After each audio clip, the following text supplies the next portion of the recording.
On my graduation day, I saw on Instagram that my family surprised my sister with a trip to Italy. My mom commented, "She's the only one who makes us proud." I smiled, logged into the bank account, and clicked withdraw. My name's Malcolm. I'm 30. Oldest kid, quiet fixer, the one who figures it out.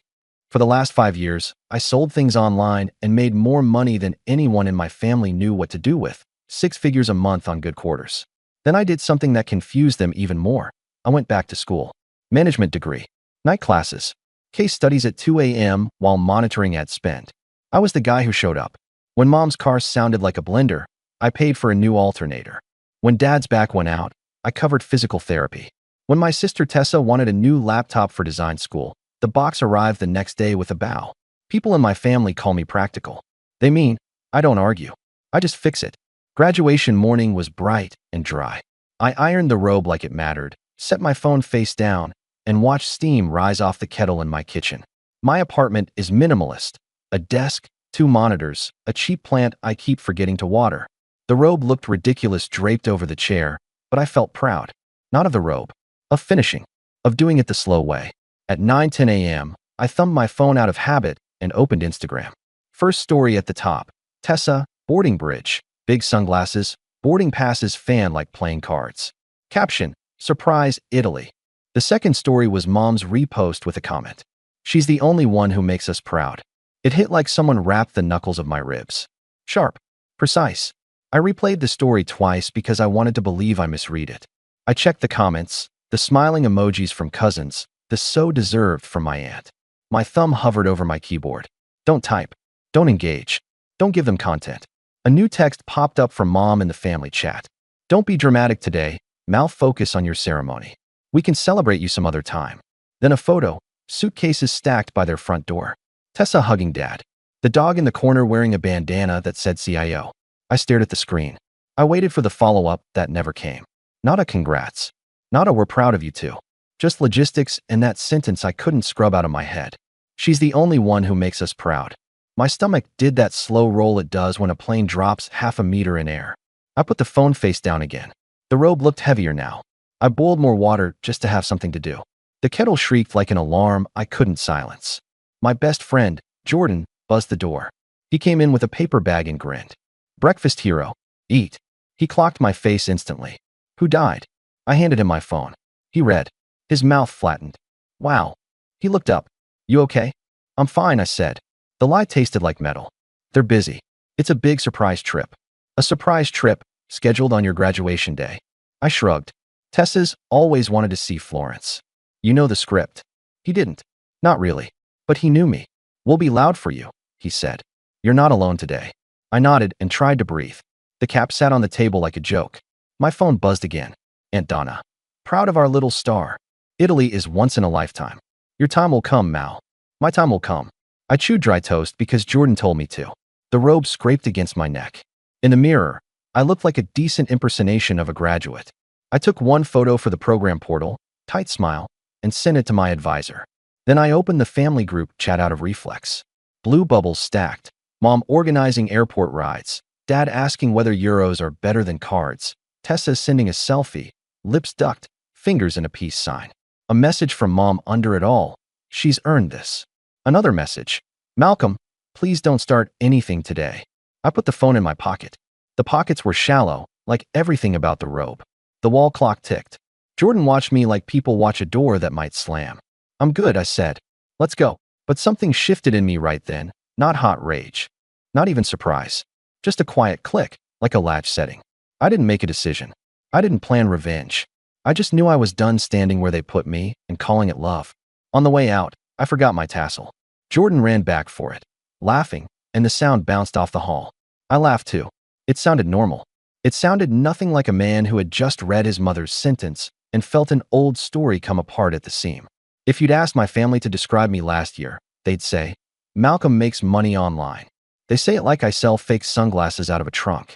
In reality, I built a stack, storefronts, logistics partners, a small team of contractors, automation layered on analytics layered on timing.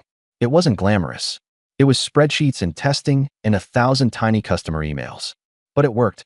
6 figures a month on clean runs. Taxes paid. Rainy day funds. Payroll met early. I didn't grow up with money. That matters here. We grew up in a small house where the heater clanked and the roof whistled. Mom kept lists on the fridge, coupons, due dates, threats from utility companies. Dad worked 2 jobs and came home with his shoulders curled in like a comma. So when my stores started hitting, I felt obligated. Not because they asked, because I remembered the lists. Because I remembered promising future me would fix it. I'll handle the mortgage this quarter, I told Dad the first time. He protested with the exact amount that means don't stop. When Tessa enrolled in design school, financial aid didn't cover housing. I'll cover rent, I said. Just text me the link. She did. Every month, the payment auto-paid. Every holiday, she sent me photos of coffee cups and studio grind. The first year, I found it almost joyful. I could turn stress into receipts, problems into solved tickets. I wasn't naive. I kept my accounts clean, built walls around business funds, separated personal from everything. But I also funded a family emergency account at Mom's bank. My deposits only, my name on it because the teller required one, but the card with Mom in case of emergencies. Guess what became an emergency? Your sister needs better software, Mom would text. Her professor said the basic version is limiting her. 200 here, 400 there. A seminar, a mandatory international workshop that looked suspiciously like a beach. When Dad's hours got cut, I covered credit cards for a month, then 3, then a year. Each time I said yes. I told myself I was buying time for them to breathe. Each time, Mom would sigh with practiced relief and say, "You know you're doing what a good son does." It wasn't all one way. When I started school again, I didn't ask for help, but I sent updates. First A in a statistics class since high school. Mom sent a thumbs up. Dad wrote, "Don't overdo it." Tessa didn't answer. 2 days later, she posted a reel of first class to Cabo with music I recognized from one of my ads. The pressure didn't break me in big scenes. It arrived as little things. The constant math of who was late on what. The Sunday dinners where Mom would say, "We don't talk about money at the table," right after asking whether I'd done the transfer. Then there were the birthdays. Tessa's 24th, a catered party, a rented neon sign. Everyone clapped when Dad brought out a surprise gift, a trip to New York for Fashion Week. I knew exactly which debit card had paid for it. Not because I watched him swipe. Because I'd cleared it with the bank days earlier when the fraud alert triggered on a purchase 3 states over. I didn't resent it at first. I told myself I was building something. That finishing my degree would unlock sanity because then I could hire properly, delegate properly, expand without duct tape. That the family would calm down when the scarcity eased. Scarcity didn't ease. Expectations did the opposite. Last winter, the family emergency fund dipped low. Not empty, low. I paused my deposits because tuition and payroll hit the same week. I forgot to tell Mom. My phone lit up at 6:03 a.m. "Did you forget?" she wrote. "For what?" "Our rent." I blinked at the screen. "Your rent comes out of Dad's check." "Not this month." "He had that thing." "It's fine." I used the card. "The emergency card?" "Don't use that tone." Tessa chimed in from nowhere. "Mal, I literally cannot think with you making money your personality." I put the phone face down and ran the numbers. The account would cover it. The cushion would disappear. I breathed. I topped it up. I told Mom it was done. She sent a heart, then a grocery list. In March, around midterms, there was a new ask, Tessa's capstone trip. Italy. She'd never seen real frescoes and needed it for her portfolio. I didn't say no. I said, "Let me see the budget." She never sent it. 2 weeks later, Mom texted, "We might do something special for Tessa. Don't be weird about it." I asked, "What does that mean?" She replied with a gif of confetti. Then came the small betrayals that aren't small. I found out Mom gave Tessa my emergency card just in case. I found out Dad had told a cousin I owed the family because I don't do real work. I found out from a bank email that someone tried to change the mailing address on the emergency account to Tessa's apartment. When I called, Mom laughed. "It's just easier if bills come here." "Whose bills?" I asked. Silence. Then, "You think you're better than us now because you wear a robe." I didn't answer that one. I finished my group project. I drank bad coffee. I added 2FA to every account like a man putting extra locks on a door nobody admits they're walking through. The week before graduation, I asked, softly, if they were coming. Mom said flights were impossible. Dad said he didn't want to sit for hours. Tessa sent a sparkle emoji. I told myself I understood. I did. I told myself it wasn't personal. And then, graduation morning, surprise Italy. She's the only one who makes us proud. The problem wasn't the trip. Trips end. The problem was the sentence. It crystallized something I've been trying not to name. In my family, I am a wallet with a smile. If I say yes, they love me. If I pause, I'm selfish. If I succeed, it doesn't count. If Tessa breathes, it's gold. I wish I could say I let it go and focused on walking the stage. I tried, but the sentence followed me like a shadow. It sat in the folding chair next to me. It clapped without looking. The ceremony was a blur of names and rattling programs. Jordan hooped like a man paid by the decibel while my cohort laughed. I smiled for photos with professors who actually knew how hard I had worked. On the lawn, my advisor said, "You're one of the few who can scale without burning out. Promise me you'll hire early." I promised. I meant it. On the ride home, my phone exploded. Family chat lighting up while they were between connections. Videos from a lounge in Frankfurt. Tessa, glass of Prosecco, pouting. Mom's caption, "Our star is international." I turned notifications off. At home, I set the cap on the desk and the robe on the back of the chair and poured myself water because my throat felt like a dry sponge. The apartment smelled like the takeout we'd eaten 2 nights ago. I opened a window. A breeze lifted the edge of the robe like an unfunny joke. Then the bank app pinged. Large purchase attempt. €3,980. Boutique Hotel Firenze. Emergency account. The card with mom's name on it. The card I funded. The card I'd let exist so nobody would panic at midnight. I stared at the number. I scrolled. A taxi. A VIP airport transfer. A surprise upgrade so she can feel special. The bank had flagged none of it because technically we have the money. My money. My pulse steadied in a way that felt wrong. Not rage. Clarity. Like when a storm clears and you can finally see the road you're on. I called mom. She answered cheerful. "Graduate. Why is the emergency card paying for a boutique hotel?" She didn't miss a beat. "Don't be negative. It's Tessa's capstone experience." "Emergency," I said. "Not capstone." She sighed the sigh that says I'm the parent. "Mal, everything's an emergency when you're building a future. Money is just a tool." "Whose tool? You don't have a family of your own. You don't get it yet." "Mom," I said, and heard my voice go flat. "The account is mine. My deposits. My name." "That tone again," she snapped. "What do you want applause for buying groceries? You should be grateful you can help. You'd be nothing without us. We're the reason you work so hard. Tessa actually makes us proud, and you can't even let her have this?" There it was again. Proud. Not a slip. A policy. I didn't yell. I opened my laptop, clicked through two-factor, and watched the dashboard load. Years of transfers, each with little notes. Our X-ray, M dentist, T tuition, utilities, rent, just until Friday. We'll pay you back. Columns of my yes stacked like a monument I'd built with both hands while they posed in front of it. Mom kept talking. "We'll settle up after the trip. Don't be petty, Mal. It's tacky." I opened the transactions and took screenshots. Not to post. To remember. To have my own reality when they told me a different story. "I'm done," I said. "Done with what?" She laughed. "Done playing victim? Grow up. Done funding you." Silence. Then a tight little chuckle. "Cute. You can't just cut your family off because you're mad for 5 minutes." "It's been 5 years," I said. She went cold. "If you do this, don't expect us to be there when you need us." "I haven't needed you," I said. The words sounded meaner than I intended. They were also true. "Okay then," she said, brittle as glass. "Enjoy your little certificate." She hung up. I stood still and waited for the aftermath in my chest. It didn't come. Just that same clarity, bright and unkind. I pulled up the bank app again. My thumb hovered over the emergency account. And then the family chat pinged in my peripheral vision. Dad, for once. "Malcolm, don't mess this up. Your sister needs this for her future. Tessa, if you start punishing Mom on my trip, I'm blocking you." "Me? I'm not punishing anyone." "Mom, then leave the card alone." Jordan peered over my shoulder. He didn't say anything. He didn't have to.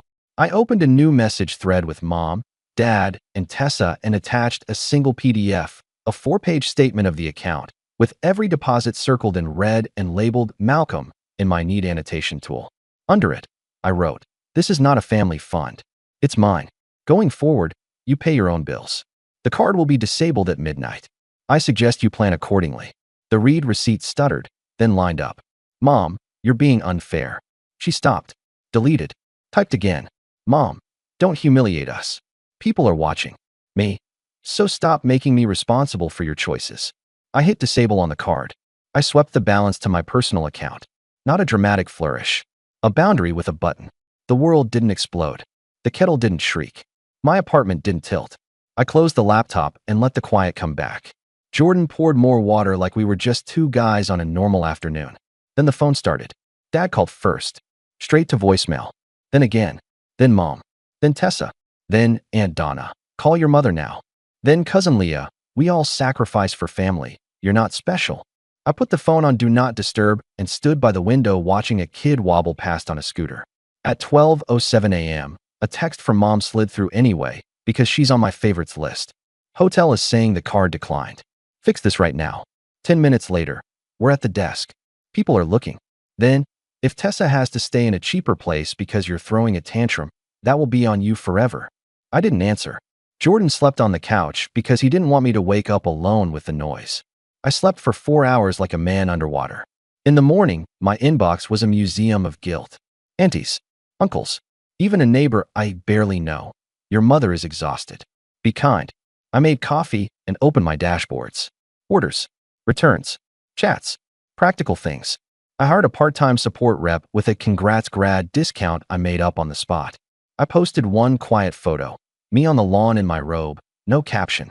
I texted my advisor. Hiring started. Thank you again. She sent 3 fireworks. At 10:19 a.m., Tessa finally sent her own message, separate from the group. Wow. You enjoy hurting people. It must make you feel powerful. Me. Boundaries aren't violence. Tessa. You loved paying for everything because it made you feel superior. Now that we're doing something for me, you can't stand it. Me. I paid for your rent for 2 years. Tessa. You didn't pay for me. You paid to control Mom. I stared at that for a long time.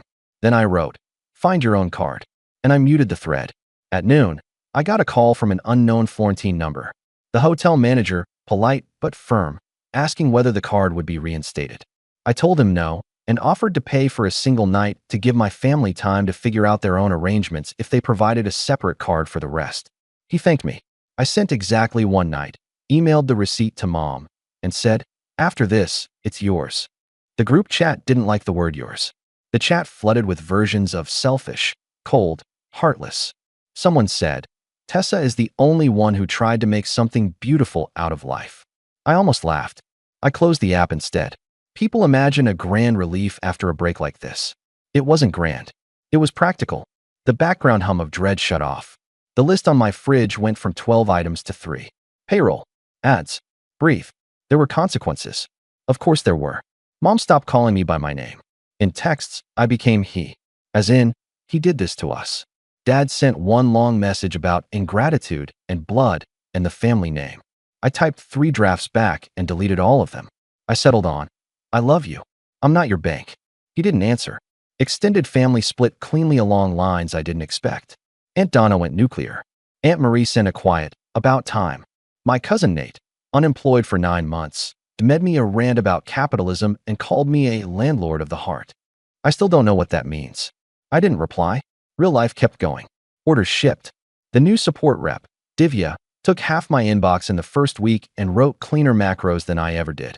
I brought on a logistics consultant who hates inefficiency the way I hate guilt. I slept like a person who isn't waiting for their phone to ring with a crisis that is, somehow, always theirs to solve. 2 weeks later, Mom texted, we're home. I almost wrote, how was Florence? But the question tasted like a trap. Instead I wrote, hope your flight was safe. She called. I let it go to voicemail. She called again. I answered. She started in hot. Do you know how humiliating it was to move hotels? You moved? Of course we moved. We're not staying in some alley place because you decided to be petty on your graduation day. I disabled a card that should have never paid for a vacation. You keep saying vacation like it wasn't for your sister's education. Mom, there are student budget tools, hostels, scholarships, options. You're 30, she snapped. When I was 30, I had 2 kids and a mortgage and no one to help me. You should be grateful you can spare it. I said. For years. She went quiet, then softer. We missed your ceremony, she said. You know travel is hard for your dad. I waited for the rest. It didn't come. Okay, I said. You missed it. She exhaled. Tessa showed us the Duomo, she said, as if giving me the postcard would help. We ate gelato by a bridge. We thought about you. I closed my eyes. Did you? Don't be cruel, she said. I said we thought about you. Did you think of me when you wrote that comment? I asked. What comment? I didn't answer. She knew. We both let the silence sit on the line until it felt heavy. In July, something small happened that would have swallowed me a year ago. Tessa texted a photo of an invoice. Can you cover this? I start my internship next week and they don't pay until August. I typed, no, she wrote. You'll regret this when you need me. I sat with that for a minute and realized I didn't know what she meant. Need her for what? A photo with gelato? In August, my dad's car gave out. He didn't call. Mom didn't text. Aunt Marie did. Your father's on the bus for the first time in 20 years. He looks lost. I'm not telling you what to do. I'm telling you what I saw. I breathed. I called Dad. I can help you build a budget for a used car, I said. I can send links. I won't buy it. He grunted. Send links, he said. It sounded like surrender. It sounded like honesty. I sent links. A week later, he texted a photo of a dented Toyota. Got it. Underneath, for the first time in months. Thanks. Not for money. For the links. Some days were ugly. Mom sent me a list of everything we did for you that included, bought you a winter coat when I was 12. I almost sent back a spreadsheet of everything I'd done for them, with totals, interest, and screenshots. I didn't. Boundaries aren't invoices. Other days surprised me. Aunt Marie invited me to dinner with no agenda and asked me about my hiring plan. I told her I wanted to train managers before the holiday crush so I wouldn't become the kind of owner who screams. She nodded and brought out pie like that was the most normal sentence I could say. Work grew. Calmly. Not meteors. Just steady lines up and to the right. I opened a small studio space so my apartment could stop smelling like cardboard. I hired 2 part-time packers, college kids who care more about schedule drops than family drama. They call me Mal and ask good questions and don't flinch when I say no rush, just right. Sometimes I miss them. Not the demands, the idea of them. The fantasy version where a mom posts proud of my son under a blurry photo of a cap. I grieve that like a real thing because it is a thing I didn't get. Then September came, and Tessa posted her internship announcement with a caption about self-made. I almost commented. I didn't. I made dinner. I watered the plant. I texted Jordan a photo of the plant and said, still alive. He replied with a trophy emoji. A week later, my phone buzzed with a number I didn't recognize. Hi, a careful voice said. I'm Claire. I'm Tessa's friend. We met once at that messy barbecue. I didn't remember her. She took a breath. I just wanted you to know. Tessa tells people you're controlling. I've seen the receipts. You're not crazy. She just needs a story where she's the hero. I said thank you. I didn't need the validation, but I took it like a glass of water anyway. The first quiet Sunday came in October. No calls. No demands. Just light spilling across my messy apartment. I made eggs, read a case study, and realized I finally liked the silence. Jordan stopped by with coffee. We talked about work, not family. It felt normal. Later, I walked with my phone on airplane mode and thought about that sentence. She's the only one who makes us proud. They were proud of what I gave, not who I was. I couldn't fix that for them. I could fix it for me. A week later, Mom called. Sunday dinner, she said. Come if you want. I did. Brought a store pie. Dad was quiet. Tessa wasn't there. Mom placed dishes like she was setting down an apology. I shouldn't have written that, she said. It was honest, I said. She nodded. We got used to you fixing everything. It was easier to be proud of Tessa. I needed it too, I said. Before I left, she handed me a photo. Me at 6, holding a paper volcano. On the back, you've always made me proud. I just didn't say it right. It wasn't enough, but it was real. Back home, I set the photo on my desk. The printer hummed. The calendar was quiet. My rules stayed simple. 1, my accounts are mine. 2, emergencies are rare. 3, love needs no receipt. I don't fund disrespect. I don't confuse access with love. I don't let family be a subscription. On graduation day, they gave their pride to someone else. I took my name back. Not revenge, just gravity. With the weight gone, I found room. To build. To rest. To live as Malcolm, not a wallet. That's the story. Boundaries made me free.